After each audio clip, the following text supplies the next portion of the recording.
de la perspectiva de gènere. A cadascuna de les ponents que ens acompanyen avui. La primera pregunta, Elvira. A l'hora de fer un judici de responsabilitat per quan has d'acceptar un càrrec o has d'anar a una llista, creus que sobre nosaltres recau un excés d'autoexigència o creus que per ser dona hem de fer una renúncia en política?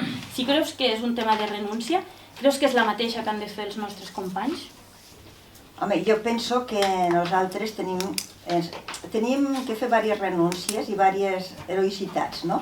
Perquè d'entrada no se'ns ha preparat per l'espai públic i sempre és una dificultat que hem de vèncer. Mentre que dels nois sempre s'espera que surtin i parlin i facin, les noies, ara menys, però pensant d'on venim i encara, ens costa més vèncer aquesta situació.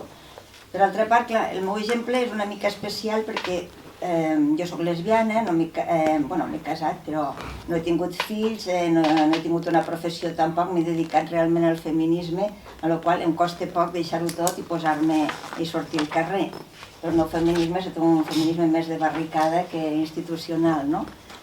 Tinc moltes companyes que sí que són al feminisme institucional i elles sí que han explicat molt les dificultats que tenen. Una és la conciliació dels horaris, perquè els nois tenen aquesta tranquil·litat de que se'n van a treballar i el món s'acaba, no? Se'n van a treballar i a més els és igual després fer un dinar i després fer una copa i després quedar-se a debatre, arriben a casa cansadíssims perquè han fet moltes coses. En canvi les dones normalment a l'hora de dinar pensen a veure si puc fer la compra, a veure si puc...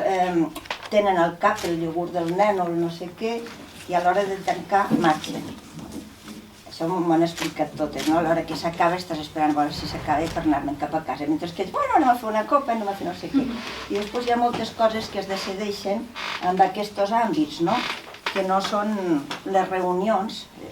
Moltes expliquen, clar, arribem a la reunió per debatre una cosa i resulta que ja l'han debatut perquè s'han trobat a no sé on, ho han parlat i s'ho han arreglat i hi ha unes pràctiques no escrites de col·legueo, de fraternitat entre els nois també, els dinars, això, les copes que deia, els esports, els clubs inclús jo, seguen aquí a Lleida els tipus Zoco, que es tanquen un local i se'n van tots a dinar, que en tenim exemples ben pròxims, i les dones no hi entren encara.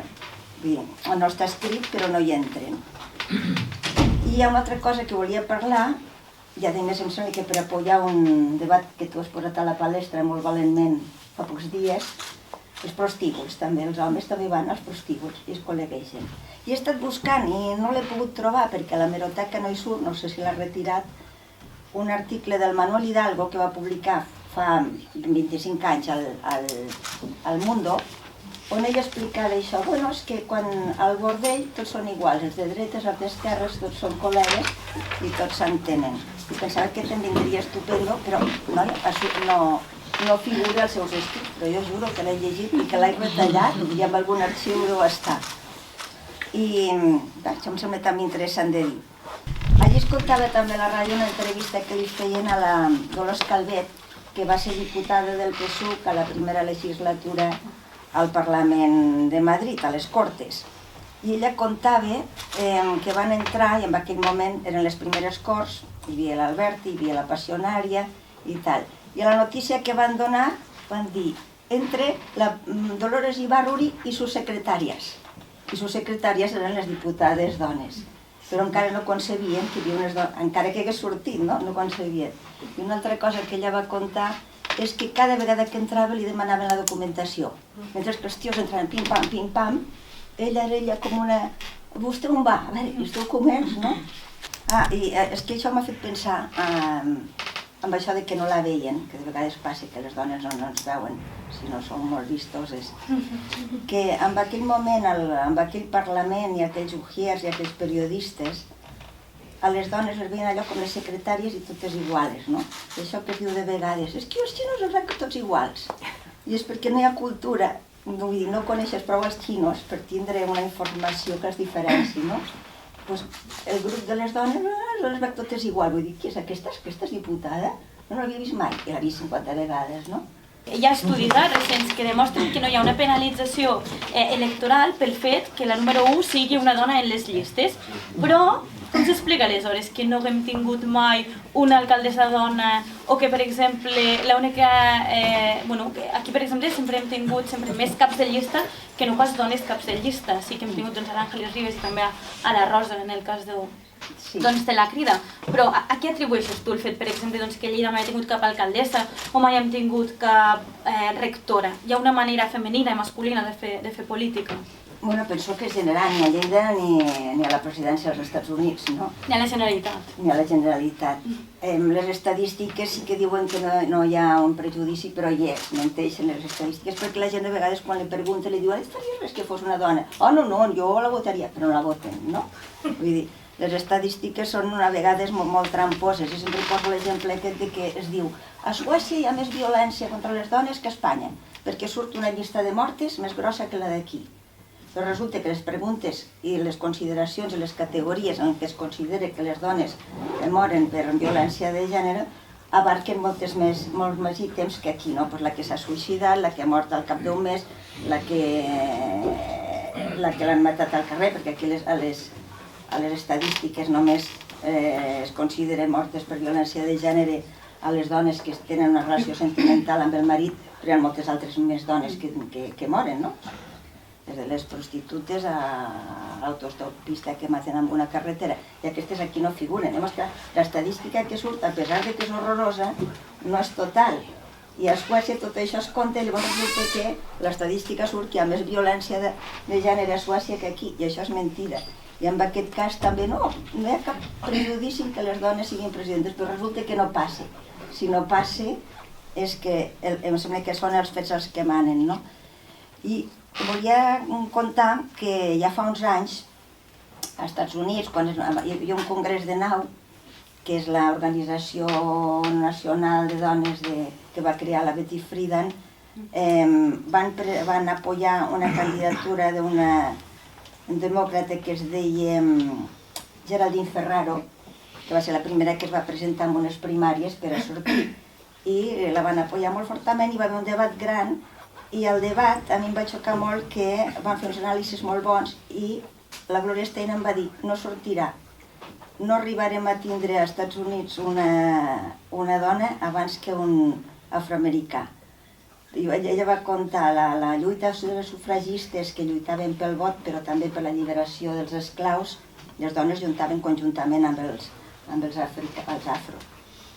I al final van aconseguir que s'acabés amb l'esclavitud i que els homes africans poguessin votar, però les dones blanques no. I va dir, aquest és el procés. I s'ha complert, no? Se me n'he recordat moltes vegades perquè va arribar l'Obama i la Hillary Clinton va haver manera.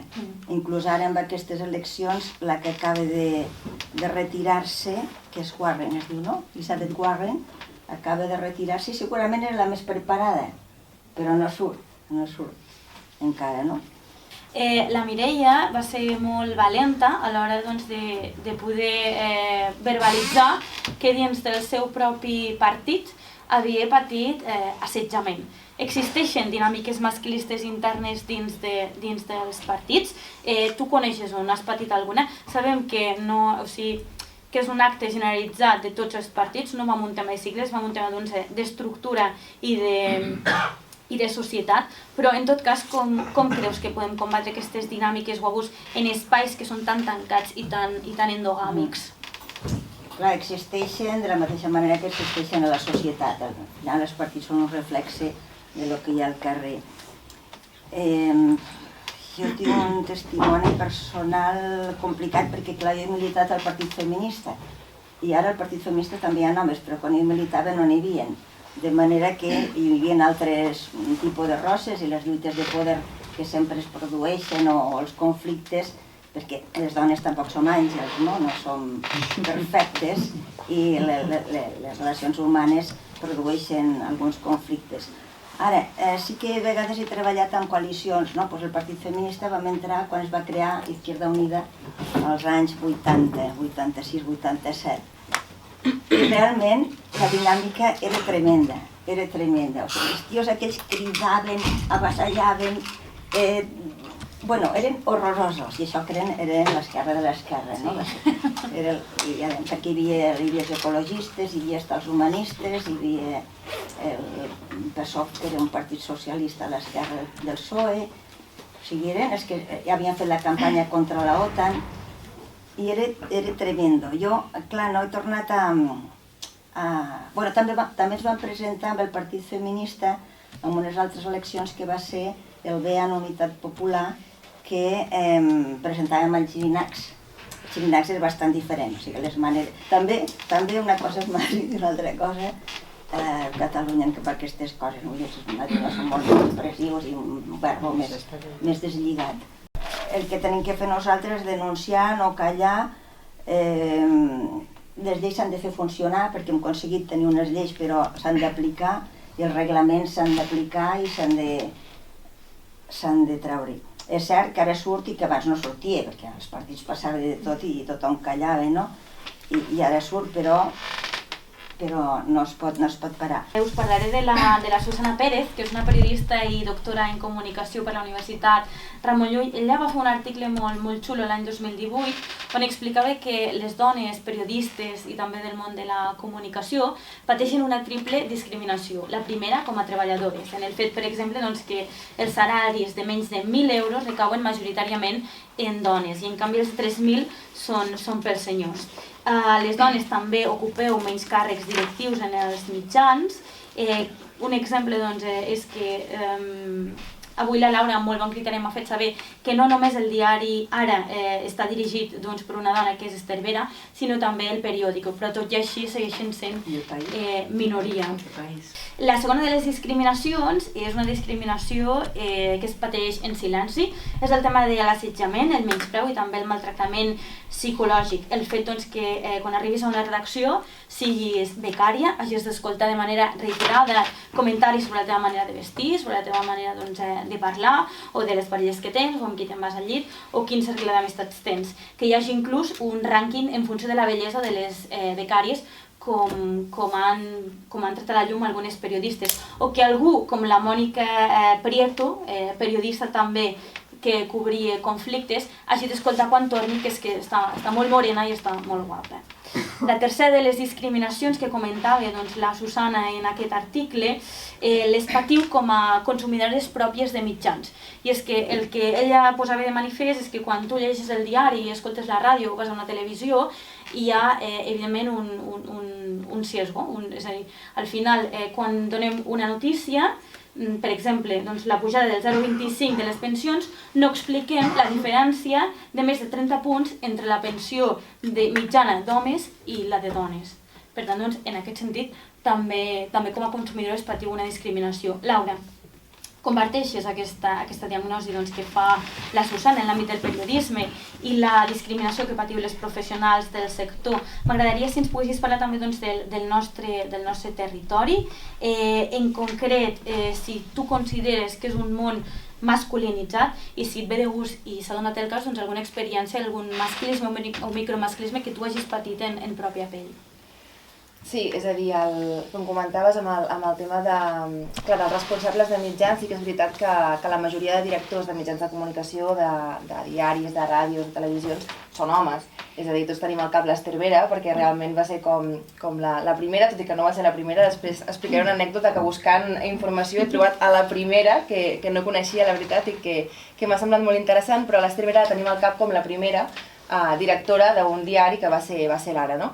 Sí que és veritat que, com comentaves, al País i al Periódico ara tenen directores dones, però és molt recent, és a dir, una va ser nomenada el 2018 i l'altra el 2019.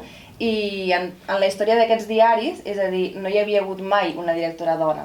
Havien estat, crec que són 5 o 6 directors homes en aquests dos diaris, no? Fins i tot hi ha diaris que encara no han tingut mai una directora dona, que són el Mundo, l'ABC, La Razón, i també m'ha sorprès. Sí, La Vanguardia és aquesta dona aquí amagada, però tampoc ha tingut mai una directora dona al Punt Avui, ni quan era el Punt, ni quan era l'Avui, ni ara que és el Punt Avui. O sigui, tampoc hi ha hagut mai una directora dona. I aquesta que us comentava, que he trobat, ja et dic, buscant, perquè ja suposava que em preguntaria sobre direccions de mitjans de comunicació, no? Hi ha una dona que es deia María Luz Morales, que durant uns quants mesos va dirigir La Vanguardia durant la Guerra Civil, entre el 36 i el 37, perquè el director que hi havia aleshores va haver d'exiliar a França, no? I llavors van formar com una mena de comitè obrer que dirigia el diari, que dirigia La Vanguardia, i llavors van decidir, el comitè obrer va decidir que aquesta dona que dirigís el diari aquests mesos fins que trobaven, suposo que clar, alguna solució que passava per un home.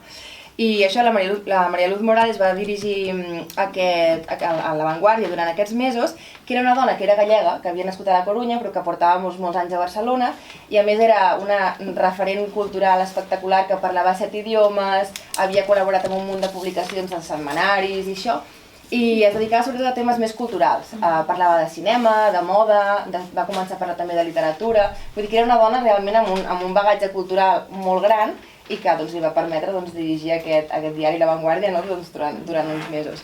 I així, a moda de curiositat que també he trobat, que m'ha semblat curiós, hi ha una placeta que està allà a Barcelona, quan hi ha l'edifici del Grup Godó, que està allà a Francesc Macià.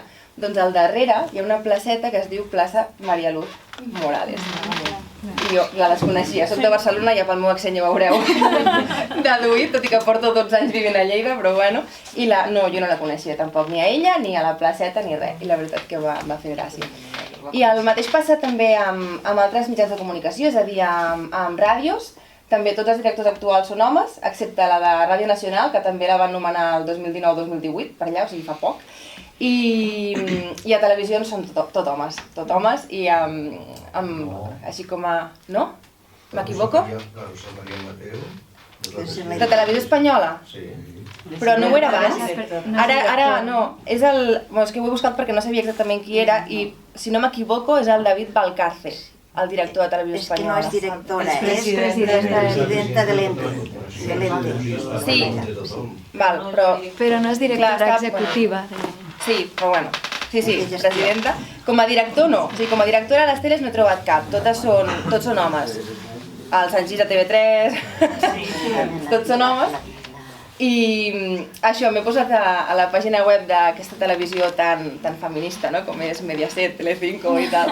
I m'ha sorprès perquè surten allà a les fotos de tots els directius de Telecinco, que tenen 40.000 càrrecs, director de no sé què, director de... hi ha un munt, i hi havia com 21 o 23 fotos de directius i 3 eren dones. I tampoc no eren de les principals direccions importants, diguéssim. I no sé, del que em preguntaves, això de les becàries. Sí, o sigui, sí, és cert. O sigui, a mi em va passar quan era jove, quan era més jove. Ets molt jove, la veritat. Sí, em passava, o sigui, no només a mi, sinó a companyes meves, però realment el que em sorprèn més és que actualment també passa. És a dir, jo he sentit companys meus, segurament fent una gràcia o no, però aquestes gràcies que no fan gràcia, de, hòstia, avui ha vingut una becària i comentaris doncs més sexistes, simplement pel tema de ser dones, quan a nosaltres, no sé, no parlem normalment de si un noi becari és més guapo o no és més guapo. Per tant, sí que se sentien abans, se segueixen sentint ara aquest tipus de comentaris. I així a nivell personal, alguna anècdota o alguna situació que em comentaves que hagi viscut, bueno, bàsicament això, comentaris de com vas vestida o això fa anys em passava molt, i també el fet de ser jove i dona, és a dir, fa uns quants anys, també em passava que no et deien res directament, però quan tu anaves a fer una entrevista et miraven com, tu em vens a fer l'entrevista, saps? Que ets una noia de 23 anys i ara què em preguntaràs, no? I després, bueno, clar, no sé al final de l'entrevista com acabaven opinant, no? Però no era tant el que deien, sinó com et tractaven o com es comportaven davant teu. Que jo vaig entrar a la Diputació, es pensaven que jo era la becària, perquè jo no vinc a entregar la declaració de béns de que ets diputada. Jo vaig com, uau, tu, però si tu d'on surts? És una mica, sí, es va petar el cap també una mica. Bueno, hem d'intentar també, doncs, a poc a poc anar fent pedagogia. La segona de les preguntes que et volia fer és, com afecta el que és la teva feina de periodista i cobrir notícies en l'àmbit de la política territorial, el que és el teu dret a la conciliació.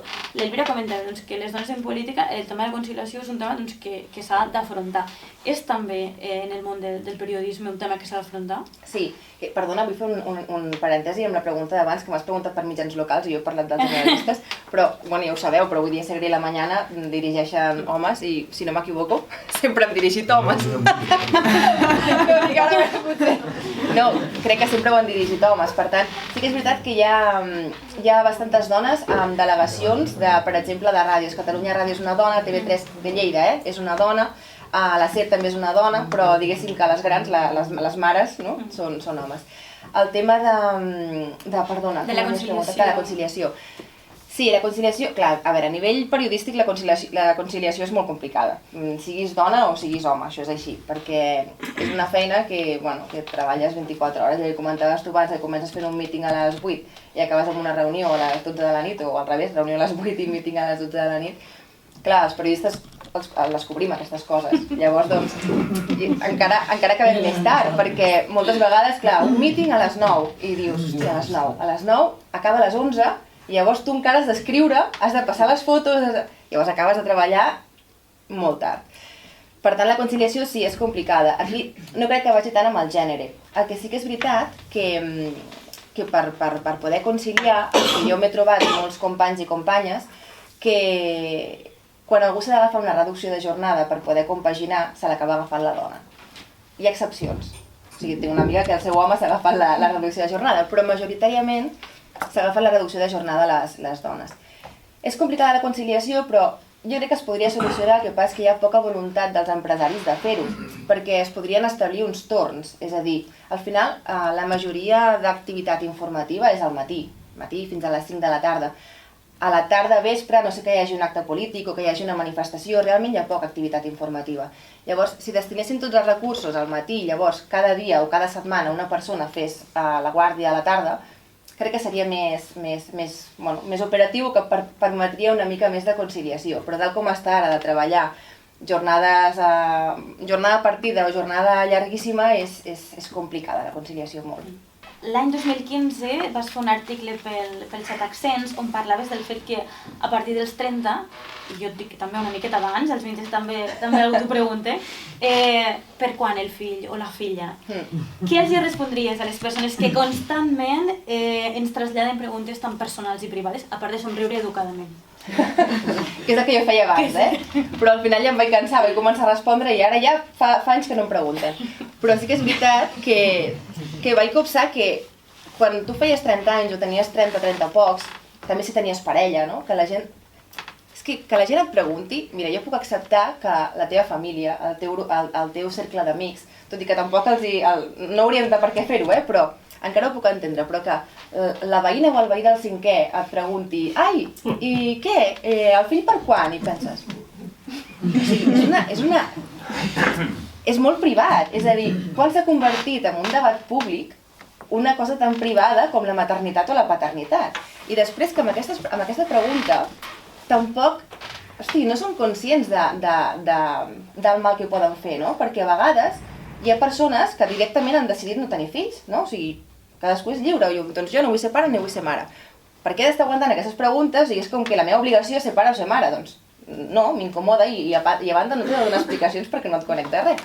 Però és que a banda també hi ha altres situacions que potser hi ha una persona que vol tenir fills i no pot. I aquesta pregunta, li pot causar un daltabaix, no? A la persona que sí que vol tenir fills, però escolta, que no hi ha manera i a sobre tens un corcó aquí, una persona que no tens cap mena de confiança i que t'està preguntant que per quan el fill. Bueno, senyora o senyor, no li importa. Llavors, clar, és un tema que a mi vaig escriure l'article perquè, ja et dic, crec que tenia 32, llavors ara tinc 37, i va ser una època que era com, o sigui, és això, anar a comprar el pa i com que al barri ja et coneixen, no? I, el fill, et donen una amiga amb un fill i et diuen, ai, tu? I què n'importa? No ho sé. I això, i em va afectar bastant. I és això, al començament era com, o sigui, somriure educat i callar i no dir res, i al final vaig pensar... O fins i tot em trobava gent que em recomanava congelar els òvuls. I era com, jo li he preguntat alguna cosa? És que jo no li he preguntat en cap moment res, perquè si tu preguntes, perfecte que et donin la seva opinió, no? Però si tu no preguntes res, no, clar, hauries de congelar els ous perquè, clar, ja has 35, això m'ho van dir. El rellotge biològic. Sí, jo, però... No sé, que potser era perquè l'altra persona ho havia fet, però és igual, és que tu no pots pensar que l'altra persona s'empenedirà si no congela els ous o si no té fills, o, escolta, cadascú és lliure de viure la seva vida com vulgui i no hem de marcar, no hem de pautar a la societat de com s'ha de viure i a quina edat s'han de tenir els fills i a quina... No sé, si no vols tenir-ne, doncs no els tinguis. Clar, perquè dic, clar, que la funció principal de la dona és tenir fills. Clar. Que no es pot... Ah, i això també em molestava molt, vull dir que anàvem amb la meva parella d'abans i em preguntaven a mi, o sigui, jo era una veïna que era molt xafardera, i llavors quan jo baixava a l'ascensor em feia aquest tipus de preguntes, i quan arribava a casa li deia, a tu et pregunta aquestes coses? Em deia no. I em feia molta ràbia de per què a la dona li feien aquest tipus de preguntes tan personals i a l'home no. Em feia molta ràbia. És una càrrega nostra. Sí, és com que el deure de la dona és ser mare, a l'home, bueno, si no vol ser pare, no, que no ho sigui. Que sigui empresari o que porti un mitjà. Exacte. Sí. Des de l'última cantonada de la sopa de lletres d'aquest LGTBIQ a la invisibilitat en el moviment feminista sense acabar de trobar potser un lloc o un espai propi. El col·lectiu de lesbianes ha anat introduint el feminisme en el moviment gay, amb la L i amb la B, i amb nous termes com la lesbofòbia, el patriarcat gay o el feminisme lesbià. Algunes lesbianes feministes han denunciat també la reticència del propi moviment a contemplar els drets sexuals i també reproductius de les dones. On estan les lesbianes? En el moviment feminista, en el moviment LGTBIQ, o bé es troben en un altre moviment, en un espai que els és propi? El 2009, fa 11 anys, a les jornades feministes estatals que van tenir lloc a Granada, un grup basc feminista, juntament amb altres grups, parlaven del projecte, presentaven en aquell moment el que és el projecte transfeminista, que tenia molt a veure amb que el grup de lesbianes feministes de Barcelona proposava ja en un manifest. Deien, ja no ens val només amb ser dones, el subjecte polític del feminisme se'ns ha quedat petit, és excloent per si mateix, deixa fora les bolleres, les trans, les prostitutes, les del vel, les que guanyen poc i no van a la uni, les sense papers, dinamitem el binomi gènere i sexe com a pràctica política. Continuem el camí que vam emprendre, no és neix dona, és arriba a ser-ne. Continuem desemmascarant les estructures de poder, la divisió i també la jerarquització. Si no aprenem que la diferència home-dona és una producció cultural, igual com ho és l'estructura jeràrquica que ens oprimeix, reforçarem l'estructura que ens tiranitza. Maria, en aquest sentit, tu creus que és una assignatura pendent incloure el feminisme en el moviment LGTBIQ? Les lesbianes feministes han de tenir una identitat i un espai propi? T'agafo dues coses que has dit pel camí, que és totalment d'acord amb aquest text últim del grup basc, ara no sé què has dit abans, que he pensat, hosti... No, clar, el que has dit, és difícil posicionar-se. Jo crec que és difícil posicionar-se, no en aquest tema, en tots, si és que volem, si volem donar per assumit que les coses són blanques o negres. I t'has de posicionar o aquí o aquí, i que al mig no hi ha un munt de matisos. Llavors, clar, a mi em costa molt dir, això és així, perquè me miro cap allà i penso, hòstia, però que això també, saps què vull dir? Vull dir, jo crec que és molt difícil posicionar-se si hi ha un discurs hegemònic de això és o així o així. I crec que no és difícil posicionar-se si un és capaç de dir, doncs jo crec que això i això d'aquí i això també, i per mig doncs fem el que podem perquè la realitat també és més enllà del que jo penso. Però bueno, vull dir que i això crec que és aplicable a tot, no només ni als feminismes ni al món LGTBI, etc. Contestant a les preguntes així més concretes, és que ho volia dir perquè com que ho has anomenat, dic ja que hi som ho agafo. Crec que no es tracta d'incloure el feminisme dintre del moviment LGTBI. Per què? Per què ho dic això? Perquè és al contrari. El moviment LGTBI és fill del feminisme. Per tant, no és una qüestió d'incloure'l, és una qüestió de no abandonar-lo. De no perdre'l pel camí. Per què? Perquè, clar, hi ha pressions pel mig que fan que... A veure, clar, la cosa és, el context que tenim és, el moviment LGTBI, o la comunitat LGTBI, és molt diversa. És tan diversa, hi ha tantes circumstàncies diferents, tantes identitats diferents i diverses, que al final... Sona una mica raro, però la comunitat LGTBI no existeix com a tal. En el sentit de que som una sèrie de sigles per dir-ho d'una manera molt simple, que tampoc no ens serveixen gaire, perquè en realitat són més plurals que tot això, més que una sigla, perquè potser en tenim més d'una, o en realitat no en tenim cap de clara, o potser és una altra perquè jo no identifico la paraula lesbiana però en Bollera sí. Bueno, aquí ja hi ha un munt de matisos que cadascú se sent de la seva manera, no? Però vull dir, no, la comunitat LGTBI no existeix com a tal, no som un bloc de gent que som els LGTBI. Vull dir, hi ha una diversitat aquí que fa que el punt d'unió que trobem és que les nostres vides i els nostres cossos estan atravessats per una diversitat sexual i de gènere. És a dir, no formem part del cànon de com s'entén la sexualitat normativa, diguem, no? Però, a part d'això, ja està, no ens uneix res més. És a dir, o sí, depèn, vull dir que depèn de les persones, no? Clar, en aquesta diversitat, cadascú ho enfoca de manera diferent, perquè hi ha 1000 ideologies pel mig, perquè cadascú pot ser que també ho enfoqui des dels seus interessos personals o sectorials, per dir-ho d'alguna manera. Llavors, perill que hi hagi certs interessos sectorials o d'alguna de les sigles, la que sigui, que ens allunyin del feminisme. Però jo crec que justament, a part d'aquesta diversitat sexual i de gènere que ens uneix, jo crec que el que ens aglutina justament és el feminisme, és el treballar per una societat més plural, més inclusiva, més basada en les cures, més basada en poder ser com un és, sense haver de respondre a un mandat de gènere, a un mandat de classe, a un mandat del que sigui, no? I crec que justament el que és això, aquest feminisme que ens aglutina és el que fa que puguem lluitar juntes contra el patriarcat, contra el capitalisme rosa, no sé si tothom coneix el concepte, contra el pinkwashing, que també és un altre concepte, relacionat amb com ens fagocita el poder, d'alguna manera, en el seu interès. Per explicar-se enfront a altres cultures que es consideren més discriminatòries, utilitzen el col·lectiu LGTBI, per explicar que som una empresa supermoderna, agafem el col·lectiu LGTBI i dius, bueno, un moment, o sigui, no m'instrumentalitzis perquè jo tinc altres problemes, a part de que tu poses la bandera que ens representa per la teua empresa, no? Claro, quan dic empresa pot ser qualsevol tipus d'estructura, diguem, que això, que ens fagociti amb interès d'algun tipus de benefici. I quan dic fagocitar em refereixo als nostres drets, a les nostres identitats, als nostres discursos, a les coses que qüestionem també, ja sigui per ideologia política o ja sigui també perquè un s'hi troba al seu cos, vull dir, és com, bueno, jo soc així i resulta que la manera de ser meua entra en conflicte amb la normativitat, però vull dir que no és una cosa buscada, a vegades potser sí, vull dir que a vegades, ja que hi som, hi poso més llenya al foc perquè sé que aquesta estructura no només no em convé a mi, sinó que no li convé a ningú més al meu voltant. I respecte al que comentes de si les lesbianes hem de tenir un moviment propi,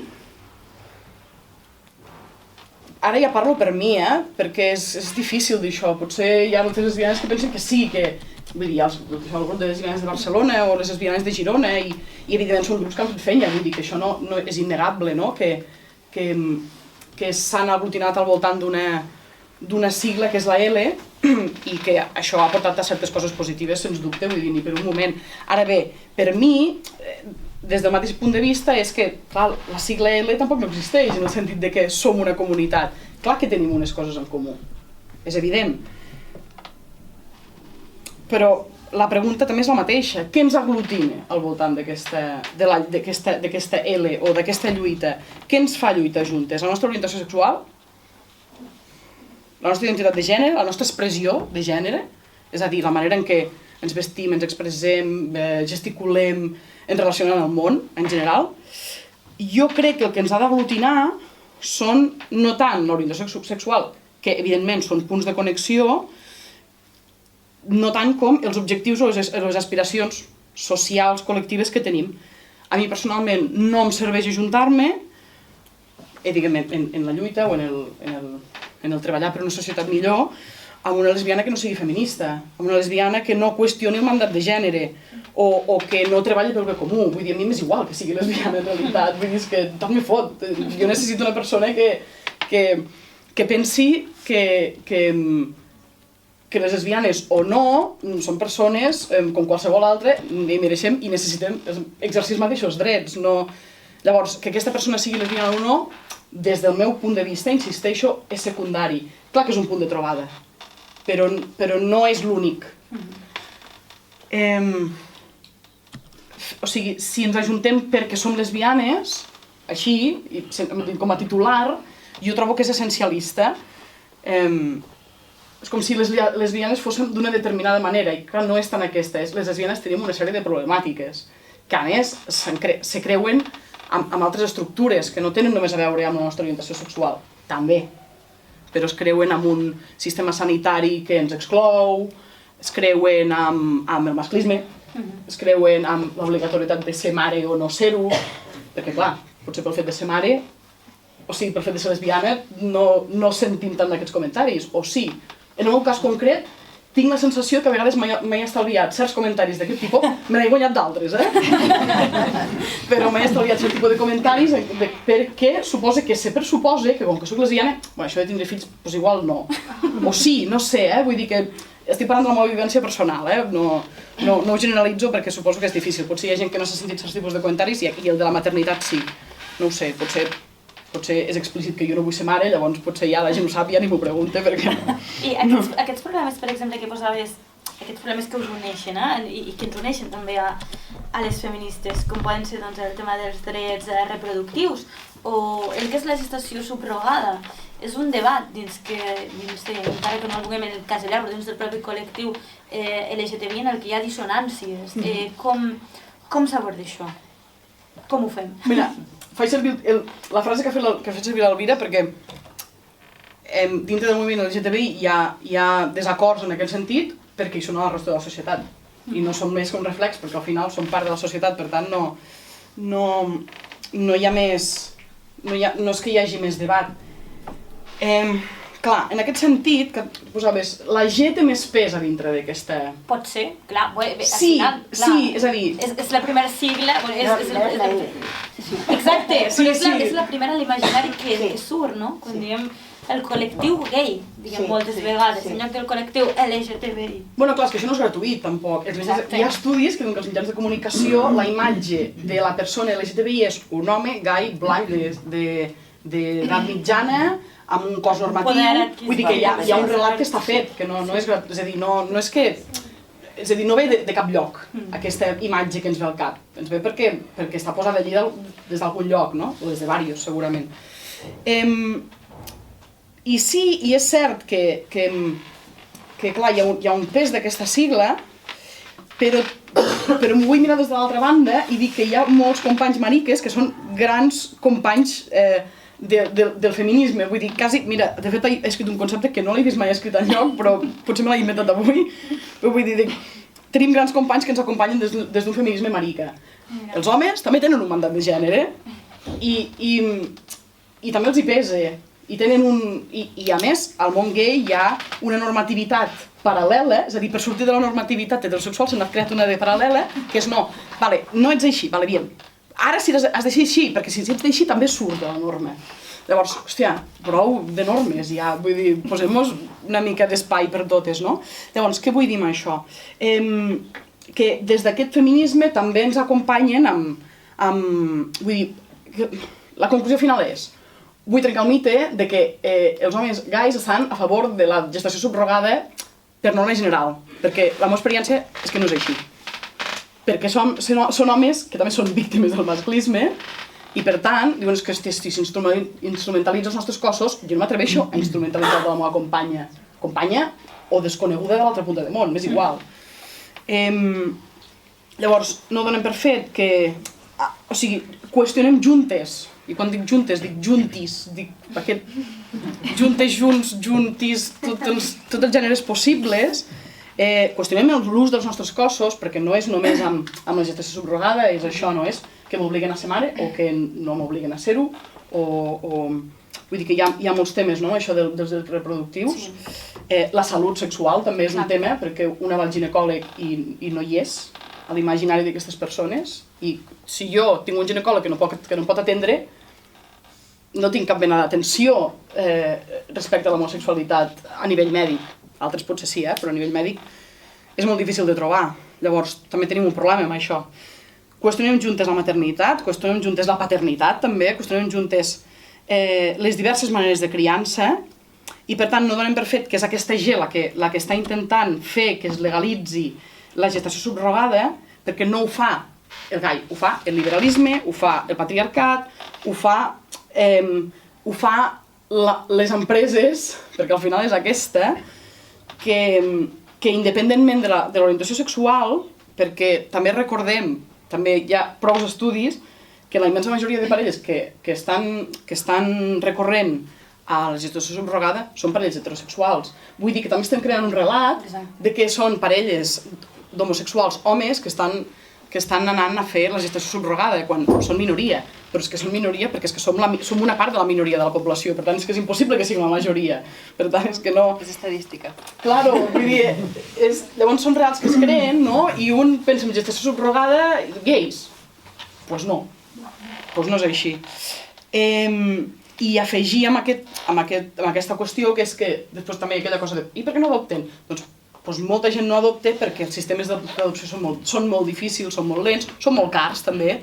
Vull dir, per una banda segur que està justificat, no dic que no soc gens experta en aquest tema, no en tinc massa idea, però sí que hi ha moltes dificultats, segurament més de les necessàries, perquè hi hagi famílies que puguin acollir nous membres al seu si, no? Per tant, potser és una manera també de... És a dir, gestació subrogada, està clar que personalment no, però també hi ha altres maneres de millorar les diversitats familiars des de les institucions, no? I després un altre detall també de problemàtiques que ens hem trobat recentment a l'associació concretament, perquè ens van vindre a preguntar, la cosa és quan una parella heterosexual té un fill i no està casada, si està casada ja evidentment, no? Però si no estan casats, un home i una dona, i tenen un fill, ningú posa en dubte si la mare va a registrar a la criatura o el pare, ningú posa cap dubte de que jo dic que ell és el pare dels fills, si ningú pregunta, no em demanen una prova d'ADN, no? Vull dir, vale, si jo vaig amb una parella dona, si no estem casades hem de fer un procés d'adopció, que és un camí burocràtic bestial. Si mos casem, no. Si mos casem, no hi ha problema. Per tant, una altra vegada hem de passar per la norma, que a més, és una norma que per molt civil que sigui, és judeocristiana també, perquè el matrimoni ve d'aquí. Vull dir, és un contracte civil, però ens faran passar per un lloc que ve d'un espai que també ens exclou. Vull dir que, tot el rato és com, per què? Perquè, a més, aquesta és tan flagrant i tan absurda que dius, però què més dona, saps? Vull dir, doncs, això també cal dir que això en principi s'ha de canviar. I al registre de Barcelona ens diuen que això ja ho estan fent, registrar fills a 2 dones que no estan casades, al registre civil de Lleida no. Per tant, primer que això s'ha de canviar per llei des de Madrid, però vull dir que és una cosa que també, per això ho estan fent a Barcelona i aquí no, aquestes coses que discriminació de territori també, no? Els reptes per les dones lesbianes són pràcticament els mateixos que pel resto de dones, que el que necessitem és erradicar les violències. Vull dir, vale ja de violar-nos, de matar-nos, de pegar-nos, d'assetjar-nos, vale ja. Evidentment, sí que tenim un afegit pel fet de ser lesbianes, hi ha una cosa que és la lesbofòbia, que és claríssim que està passant, però bueno, vull dir que en aquest sentit crec que no hi ha massa diferència. I respecte per les diversitats, no només la nostra. Vull dir, no només jo perquè sóc lesbiana, perquè si ens posem a fer opressions hi haurà gent que encara ho tindrà molt pitjor que jo. Vull dir que crec que és urgent, és molt general la idea, i és molt òbvia també si tu vols, però vull dir, respecte per les diversitats. No pot ser que a dia d'avui encara haguem de sentir certes coses, haguem de donar certes coses per assumides quan no ho són. I clar, crec que hi ha molts reptes molt concrets, i en podria dir molts perquè la llista és llarguíssima, però crec que hi ha una cosa que és la mare dels ous, que és el mandat de gènere. El gènere és una construcció social que ens l'han fet, que existeix, i que cadascú el pot viure com vulgui, però és que aquest justament és el tema, o sigui, que cadascú el visqui com vulgui, no perquè jo he nascut dona s'assumeix també, no perquè hagi nascut amb el sexe femení s'assumeix que sóc dona i per tant s'assumeix que hi ha una sèrie de tasques, de rols, d'expressions, d'obligatorietats que em toquen, a mi i a qualsevol altre, o home, els homes també, vull dir que tots tenim un pes a sobre que diu com hem de ser, com hem d'actuar, a què ens hem de dedicar, si he de ser mare o no he de ser mare, si em puc dedicar a la política o no, etc. Una sèrie de coses, no? Per tant, crec que intentar evitar aquests discursos essencialistes de les dones són o els homes són seria com lo bàsic. I a partir però clar, lo bàsic però és tan ampli i agafa tantes coses que fins i tot moltes vegades no ens en donem compte, vull dir que anem a l'últim racó de les nostres vides a estar el gènere allí, saps allò, amb la pàtina per sobre dient no, això ha de ser d'aquesta manera. Jo crec que aquesta és la primera pàtina que hem de treure, però que és tan gorda que tenim molta feina, però crec que és com, o sigui, totes les opressions que tenim a sobre és, vale, però això, o sigui, parar a pensar un moment i dir, però això d'on ve? O sigui, per què sóc home i no puc plorar? Per què sóc dona i em toca ser mare? Això qui ho diu? Bueno, doncs això ho diu el gènere. Llavors, jo crec que és com anar a retrocedir al darrere de tot i dir, vale, no, vale, fora. Vale, pròxima cosa que em passa. Per què m'he de depilar? Per què estic obligada a depilar-me? Per què ets dona? Vale, anem enrere, no? I així cada vegada, i al final, ja és allò, és l'últim puntet aquell. Per tant, torno al text aquell dels bascos, o de les basques, o de les basquis, doncs és això, és això. El que tenim en comú tots els LGTBI és que enfront tenim el patriarcat, i el patriarcat té una cultura masclista que ens fastidiaria a tots si tinguessin el poder, no? Vull dir, el que tenim és l'enemic comú, no? El que ens uneix és això. Si guanyen els de Vox ens fotran a tots, no? La identitat és... La identitat jo penso que per les lesbianes ha de ser el feminisme, perquè el feminisme és la ideologia alliberadora. I pels gais també, vull dir, és la possibilitat de canviar, perquè pel fet de tindre una opció sexual no vol dir que tingués una ideologia. Sabem que les capos nazis n'hi havia de lesbianes, no? I hi ha molts tios del PP són els primers que s'han anat a casar quan havien estat en contra del matrimoni. Llavors, el que té que ser alliberador és la ideologia i el que ens té que orientar, més que l'opció de sexe. Ara que l'opció de sexe té unes dificultats que s'han de posar sobre la taula, s'ha de crear una cultura a l'entorn, és evident. I s'ha de popularitzar, a més, aquesta cultura perquè no siguin estranyes les coses que fem, no? Perquè no són estranyes les coses que fem, o perquè un, quan creix, un adolescent, un nen o una nena, tenir referents. Aquest és el gran tema, també. Tindre referents de diversitats, de persones amb qui em pugui identificar i dir, vale, jo també puc ser això, amb tranquil·litat, amb llibertat, i sense haver d'estar pensant que no ho estic fent bé això, o que sóc massa estrany, o que aquesta societat no està feta per mi. Referents. No es pot aguantar, no podem suportar en una societat civilitzada que els diaris que llegim tinguin aquest tipus d'anuncis, no? I us en puc llegir algun. Chinas, japonesas, nueva casa asiática, chicas jóvenes, simpáticas, todos los servicios. L'altre, asiàtiques jóvenes, simpàtiques, massatge francès natural, que això vol dir sense condó.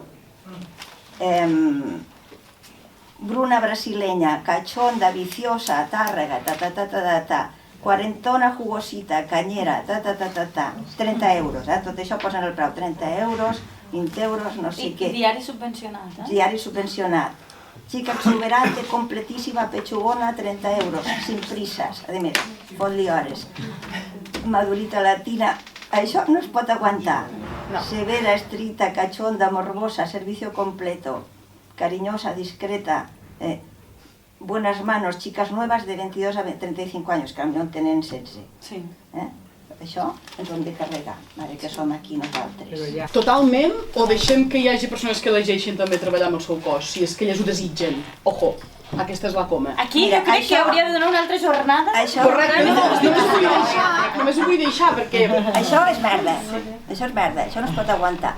Mentre això surti als diaris, les dones totes estem afectades a la nostra dignitat, perquè és molt fàcil parlar de lo que facin les que puguin no sé què, però ens hi hem de posar nosaltres.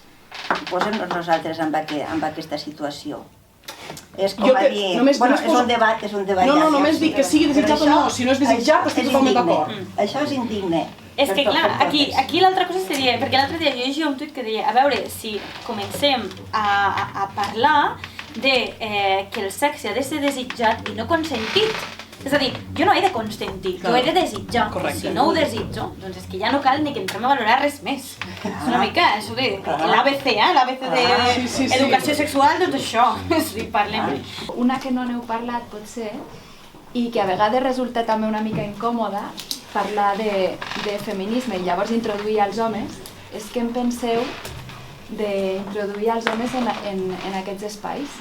Hi ha debat, en el tema de activitats mixtes, no mixtes, si en el moviment feminista han d'estar els homes al costat, darrere, davant, no han de ser-hi, no sé, què en penseu?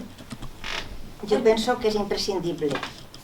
Vull dir, va haver un moment quan va créixer el feminisme que era necessari, i potser encara d'ara també és necessari, fer grups de creixement, les dones separades, perquè de fet ara les dones parlen més en comunitat, però fa 40 anys les dones no parlaven amb un grup on hi hagués homes de sexualitat o d'altre tipus de coses, vull dir, es poden fer sectors, però que la lluita ha de ser comú és absolutament necessari perquè hem de viure junts. I per allò que deia que el feminisme no és un fet biològic, sinó és una ideologia, i la ideologia la pot assumir. Vull dir, poden haver dones fatxes i poden haver homes feministes i progressistes. La lluita feminista l'hem de fer entre tots, entre homes i dones, i no estic gens d'acord en que s'expulsi els homes d'alguns llocs perquè es tanquin només a les dones. Hi ha algunes manifestacions, per exemple, que es limita la presència només a dones, o que es divideix i la capçalera de la manifestació són dones i l'altra és mixta. O sigui, jo crec que necessitem el suport dels homes, perquè ells han de ser conscients del que és el feminisme, del que els necessitem per lluitar, perquè no ens matin, perquè no ens peguin, i els necessitem de la mateixa manera que necessitem lluitar nosaltres. O sigui, és una lluita per mi conjunta i és imprescindible que estiguin els homes sempre en tots els moviments feministes perquè siguin ells conscients i també ens donin suport. El gènere no determina si són feministes o no? Sí. Homes feministes, de totes maneres, jo penso que, com deies tu abans, tot té matisos, no? I és important que els homes lluitin i s'incorporin a la lluita feminista. Per altra banda, ojo, en que siguin els homes els que prenguin el protagonisme o que ens diguin el que hem de fer a la lluita feminista, que això també passa, perquè hi ha una tendència a expressar-se més, a dirigir, vull dir, tornant al principi del que deies tu, claro, tornant al principi del que deies tu, a les dones no se'ns prepara per l'espai públic, als homes sí. Per tant, és a dir, hi ha un tema educatiu de els homes tendeixen a ocupar més espai perquè se'ls ha ensenyat que han de i poden ocupar més espai. Per tant, totalment d'acord amb que el gènere no determina si són feministes o masclistes, vull dir, res a veure amb això, crec que ho determina això, el fet de construir l'educació que se'ns ha donat, que és masclista per totes i tots, això, no? No sé, crec. I a partir d'aquí, tornar-se a construir amb una ideologia feminista i amb unes pràctiques també. Per tant, jo crec que els homes no només ens han de donar suport, sinó que han de practicar el feminisme, vull dir, l'han de portar a terme amb les seues accions i amb les seues omissions i amb totes les coses que això suposa. Una mica el debat ara sobre com enfocaríeu vosaltres o com veieu vosaltres el factor racial dins la lluita. Saps? Perquè, seguint el que deia l'Elvira abans del paternalisme que molts homes ens fiquen a nosaltres a damunt, no creieu que també hi ha una part de dins del moviment que fica aquest paternalisme damunt de ja sigui factor racial o sigui la T del col·lectiu LGTB? Com ho veieu vosaltres? Parlava de totes les diversitats, no? Llavors, que tinguin aquesta presència i igual que els homes tendeixen a ocupar espai, probablement els blancs, o em refereixo a origen aquí, per exemple, no? Orígens familiars remots aquí, tendim a ocupar més espai, perquè d'alguna manera com que també se'ns ha ensenyat que aquesta terra és nostra, d'alguna manera, no? Dit així de manera una mica heavy, no? Però sí. Per tant, crec que sí, l'exemple serveix i quan parlo de diversitats i pluralitats és totes aquestes, perquè igual que hi ha diversitats culturals, hi haurà de cossos, hi haurà de molts tipus, vull dir que sí. Hi ha un feminisme molt curiós, ara et deixo parar, hi ha un feminisme molt curiós, que és el de que és veure el feminisme des de la perspectiva i els ulls de la dona blanca europea. Que és com, això ho hem de trencar, perquè quan des del feminisme jo puc tenir una conversa amb tu, aquí, a Lleida, a la Sotellers, sobre si una dona ha de portar burkini o no, és que no estàs entenent res, o sigui, és a dir, hem de fer una mica d'exercici de no mirar-ho tot, no mirar-ho absolutament tot des dels ulls europeus, blancs, heteropatriarcals, però no només dins del que és, ja us dic, potser la lluita també LGTBI, totes les lluites, perquè és una visió que va vinculada, evidentment, amb el tema del capitalisme i amb el propi sistema econòmic que tenim. Amb tot això, és que estic d'acord amb les companyes que això ho hem de trencar, no sé què volies comentar. No, el que volia dir és que de totes maneres el feminisme té una problemàtica universal que ens fa molt semblantes a tot arreu. Quan han fet congressos d'aquestos internacionals, l'africana té el mateix problema amb el fill que no sé, els parts, els embarassos, l'anticonceptiu, el marit maltractador, les estructures masclistes. Vull dir, és bastant fàcil per les dones des del feminisme entendre'ns per damunt de les barreres racials. Si tens una actitud tancada, però penso que això dins del feminisme no hi pot entrar, vull dir, parles amb qualsevol dona al cap d'àrab o xinesa i t'entens amb aquestes qüestions ràpidament. I de fet les reivindicacions, mira, ara per exemple hi ha un gran lideratge del feminisme a Llatinoamèrica, no? Que quasi universal, és del el ball aquest i tal i qual, han set les xilenes, no? Les violadores eres tu. I les argentines estan demanant l'avortament igual que les andorranes, no?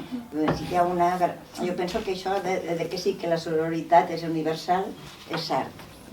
Jo el tema amb això de racial, i agafant una mica el concepte de referents que parlava abans la Maria, sí que crec que a nivell, per exemple, dels mitjans de comunicació, o sigui, no és cap secret que a partir dels mitjans es creen uns referents, no? I que normalment els mitjans de comunicació, quan hi ha tertúlies o debats, no? Sempre conviden com el típic perfil, no? Que comentava abans l'Helena, que l'home blanc, normalment de mitjana edat o superior i amb un poder adquisitiu bastant correcte, no? I llavors potser també hauríem de fer un canvi aquí i introduir a les tertúlies més dones, més persones d'una altra raça o de diferents ètnies, no sé. Hi ha no sé si és una web, bueno, al Twitter hi és, un compte que es diu On són les dones, que proposa als mitjans de comunicació que vulguin dones que estan formades i són capaces de parlar dels mateixos temes que parlen els homes perquè almenys es molestin en convidar més dones i no siguin tots els homes, no? Però de la mateixa manera això, que haurien de convidar més dones, doncs haurien de convidar també a gent de diferents races, països, el que sigui, vull dir, una mica més de varietat. Gràcies, m'ha semblat molt inspiradora la xerrada. I jo el que us volia preguntar és que heu explicat que a nivell personal heu trobat unes traves lògicament masclistes per arribar a alguns càrrecs, no sé, la política, el periodisme i tal, i les dones joves sí que tenim el camí una mica més pla gràcies a la vostra lluita, però jo us volia preguntar quin consell ens donaríeu a les dones que tenim grans ambicions, que són rares, no? Perquè desafortunadament les ambicions grans sempre són per als homes. Quin consell donaríeu a les persones joves dones que tenim grans ambicions i que veiem que hi ha aquesta pedra que està per l'home, que és masclista, i vosaltres l'heu superat en certa manera? Quin consell ens donaríeu? I buscar ajuda a les altres dones, no? Hi ha el concepte de l'afidamento que han treballat les italianes o la sororitat en general, buscar dones que us ajudin, les que han passat abans o les que podeu tindre, de buscar complicitat entre les dones i no renunciar, no dimitir, que això passa molt també. A les estadístiques hi ha moltes més dones que dimiteixen que homes, perquè és més dur, no? Però us apoyarem. Això de buscar suports d'altres dones. O sigui, hi ha una llegenda urbana que és que més jo no, o sigui, m'he trobat completament al contrari, que diuen que les teves companyes de feina dones, no? Que són, si una dona t'anirà a trepitjar, no? Anirà a buscar el teu lloc de feina. He trobat moltes més complicitats amb una companya de feina dona que amb un home. És a dir, les dones realment crec que ens donem suport molt les unes a les altres i que us heu de donar suport entre vosaltres igualment i que inevitablement, jo desitjaria que no, però jo crec que inevitablement us trobareu que amb el vostre desenvolupament professional doncs, que seguireu tenint comentaris masclistes o us posaran traves. El que heu de fer és, no defallir, és dir, val, m'afecta, però bueno, m'ho deixo aquí, no li dono importància i o lluito contra ell o l'ignoro i segueixo pel meu camí, no? Perquè si no, al final, hi ha una cosa que és evident que almenys per la meva experiència, o sigui, les dones hem de demostrar molt més que els homes per aconseguir el mateix o per fer la mateixa feina. I això ho heu de superar. Heu de lluitar perquè això no sigui així. Mira, jo ara mateix, a l'etapa de la vida que estic ara, el que m'estic donant compte és que és aquesta cosa d'educació que ens han posat de no, és que això no pertoca, no? Llavors, quan una ambiciona X, el que sigui, i se sent capaç de fer-ho, o a vegades no, perquè també dubtes, però tu saps que hi vols arribar d'alguna manera, crec que d'alguna manera cal ser, és una paraula que no sé si és la que toca, però responsable amb tu mateixa i amb el col·lectiu i dir, no, jo com a dona, sabent que hi ha pocs referents, hi vaig, perquè renunciar potser seria el més fàcil, no? Perquè si ens falten referents, d'alguna manera, en algun moment dius, doncs ja ho soc jo, que un no s'ho creu mai que serà un referent, no? Perquè jo aquí, a mi que m'expliques. Crec, això és la meva. I una vegada aconseguida aquesta ambició, sigui la que sigui, crec que seria important també ser conscient d'aquest camí dificultós i fer que les relacions professionals o no també siguin més planeres per tothom. I quan dic per tothom també dic per qualsevol persona, perquè a vegades el món professional jo personalment no m'hi he trobat gaire, tinc fortuna, però pot ser molt complicat. La vida és difícil, vull dir, jo què sé, i posem-nos una mica fàcil, fem les coses una mica entre tots i escoltem-nos i cuidem-nos una miqueta. Clar, jo entenc aquesta cosa de, hosti, i ho acabo de dir jo, però no defallim i tal, però és una cosa de sempre, hosti, hem d'estar tot el rato lluitant, tio, és molt cansat això. Vull dir, hem de posar tanta energia, o sigui, sí que hem de posar energia, vull dir, però en coses positives, no? He d'estar gastant energia com per lluitar contra una cosa que tot el rato m'està pegant contra la... Sí, perquè aquesta part l'hem de trencar, però també es pot descansar un rato, no sé, vull dir, jo crec, no ho sé, És bo pel cap, sí. I després, una altra qüestió que ja no t'apel·la a tu, sinó sobretot als homes o a les altres persones que ho posin complicat, que és, si, i això és aplicable també a altres contextos, però si hi ha traves que són per culpa del masclisme, que tots i totes portem al cap també, hòstia, homes, també mireu de no ser... ara no em sortirà la paraula, còmplices, correcte, d'aquestes actituds o d'aquests fets o d'aquest... Vull dir que la responsabilitat és col·lectiva també perquè el canvi se plane per tots. Pel que ja ha arribat a aquell punt de, no sé, si ambiciona ser regidora, és que no sé ara, dic una cosa perquè ho veig aquí davant, El meu consell és que no us hi fiqueu. És igual. No, però vull dir, no ho sé, o tindre un lloc de treball com el de la Laura, vull dir, és que no ho sé ara, o com el meu, és que ara no sé a què ens referim, és igual, pot ser qualsevol cosa, que tot sigui més planer per tothom i que quan siguem al lloc també fer-ho, fer els possibles perquè pels altres també sigui més planer. Bueno, no ho sé, cuidar-nos una mica entre tots, això és el que jo diria. Sí, perquè al final també reps una mica el que dones, És a dir, si tu vas a trepitjar la gent, et trepitjaran. I si tu vas a treballar colze a colze, acabaràs treballant així. Bueno, jo és el que m'he trobat. Hi ha aquesta història també que es parla del síndrome de la impostura, no? Total. Que les dones sempre pensem que he arribat aquí però no m'ho mereixo. En realitat no saben que realment jo no serveixo per això, no? Que això les dones ho sentim molt. Diuen que soc poeta, però això que escric. Sí. I en espais que són especialment masculinitzats, no és que l'entorn ja de per si et qüestioni, no? Que és el que comentàvem, sinó que ets tu mateixa la que es qüestiona. Però tu què estàs fent aquí? Si hauries d'estar, jo què sé, a casa teva, o no sé, passejant el gos, o sigui, què estàs fent aquí envoltada de senyors que estan parlant? Com creieu o quins són els mecanismes que ajudarien a educar en feminisme? Perquè jo crec que és el punt de partida, no? I realment una persona s'ha d'anar construint i les noves generacions les hem de construir en feminisme. Però com? Quins són els mecanismes? No sé, és algo que he trobat més o menys en cada una de vosaltres, en tots els vostres discursos, i m'agradaria saber els mecanismes. El que segurament és amb l'exemple, no? Intentar ser coherents i anar donant exemple perquè les noves generacions tinguin, el que dèiem abans, referents i maneres de mirar-se, no?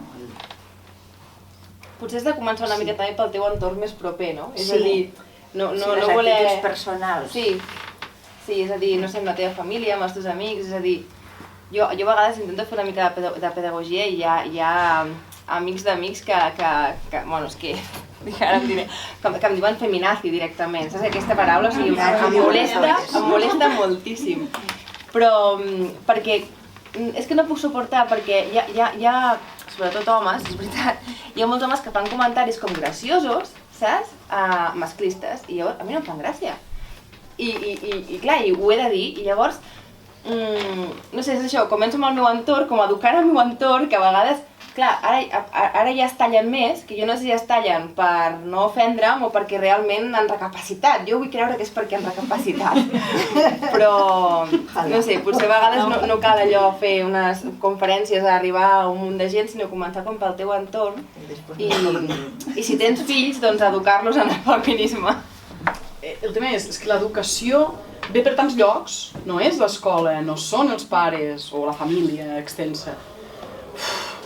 Són els mitjans de comunicació, són els referents del barri, l'entorn... És que clar, és tan extens i cada vegada més, a més, que és molt difícil. Aquesta extensió també fa que això, que pugui haver referents, bueno, guai per aquesta banda. Clar, per la banda de l'escola, jo diria que caldria revisar els temaris. Això és evident, no? Falten referents femenins de persones de la història, falten altres maneres d'explicar el cos humà, perquè els cossos són aquest i aquest. Bueno, amigo, no. És que no és així, això. Vull dir, clar, el problema que, ara ho dic com a col·lectiu LGTBIQ, una cosa que ens trobem a les escoles és, clar, expliquem les coses com són, canònicament, normativament, i després un dia els de colors de ponent van fer un taller i diuen bueno, però també hi ha gent que no és així. No, és que allò és... O sigui, no és que això sigui la norma, que ho és, vull dir, però no hauria de ser. No, és que els cossos són diversos. I a més, no només són diversos en els seus genitals, per dir alguna cosa, no? Potser no és evident i en el que pensem quan pensem en aquestes qüestions, és que després també hi ha baixos, hi ha gent peluda, hi ha gent que no ho és, hi ha gent que és gorda, hi ha gent que no ho és, no? Vull dir que hi ha gent que no té un braç de naixement o per un accident, què sé, i tots són cossos, no? Vull dir, i això no ho expliquem. Hi ha dues coses que són així. I l'altre són excepcions, rareses, malformitats, deficiències, és que clar, patologies, és que clar, a més són llenguatges super estigmatitzants, no? Llavors, crec que la capa de l'escola s'hauria de revisar com a temari sencer, suposo, no sé, no soc gens experta en escola i no en sé gens d'educació, però és veritat, ho dic des de les coses que ens hem trobat, l'associació, per exemple. Després hi ha una altra capa que són els mitjans de comunicació, que com bé deies, falten referents diversos i de diferents capes de la societat, vull dir, clar, que això també és una... Clar, si jo a la tele només va que això i això, vull dir, d'alguna manera, fins que no entro a internet, que, o sigui, ben dit a internet que tenim que, ara, obres Google i surt tot. Surt lo dolent, també, en el sentit que surten mals relats, també, no sé, no? Però una cosa que diria també, i és en relació als referents, potser també, és que, clar, tendim a pensar sempre que hem d'educar les noves generacions. Ja, bueno, però qui les educa, les noves generacions? Les generacions actuals. Vull dir, està molt bé a les escoles i que evidentment els infants vagin a l'escola i aprenguin coses, però és que els estem ensenyant nosaltres i no només els ensenyem explicant-nos, els ensenyem fent. Si tenim una actitud masclista, Vull dir, aquella criatura estava aprenent això, per molt que després expliquem que no, que és que les dones no se les pega, però bueno, jo ensenyo la tele i cada dia hi ha una dona assassinada. Vull dir, doncs es pot fer, no? Perquè si surt cada dia, és que és molt extrem el que estic dient, però vull dir que és per posar un exemple com massa heavy, massa, però bueno, vull dir, clar, llavors crec que hi ha una educació que és això, no? Al nostre entorn o amb, no sé, els mitjans de comunicació, les entitats que fem tallers, evidentment les persones que vulguin aprendre, perquè si el que no vol aprendre no aprendrà, això també és així, vull dir, llavors ens toca acceptar que hi ha gent que no ens entendrà mai. Bueno, al final les feministes, les persones feministes lluitem per aconseguir uns drets i perquè la societat sigui d'una manera, perquè ho sigui per tota la societat, fins i tot els que no hi creuen. A mi em dona una mica de treva perquè com que soc dona jove i a sobre del comú, doncs no m'ho tenen en compte quan dic no diguis això, sí, no m'ho tenen en compte. Ha sigut una taula rodona enriquidora i us dono les gràcies. Jo no vull fer una pregunta, jo vull fer una afirmació. No sabia si parlar o no, però dic, home, aquí tindrà que parlar algun home també, no? No sé per què. Jo penso... Aquest comentari està fora de text. Jo penso que hem d'enriquir el vocabulari. Jo sento parlar de feminisme i sento parlar de masclisme. Hem d'enriquir el vocabulari. Estàs equivocada, Maria. Els homes no han de ser feministes, han de ser masculinistes. I Perdona, Elvira.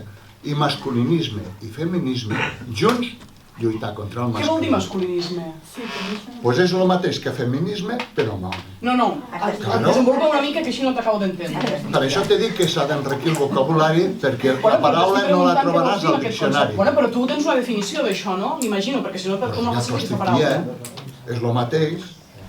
Jo si fos dona seria feminista, però com que sóc home no puc ser feminista.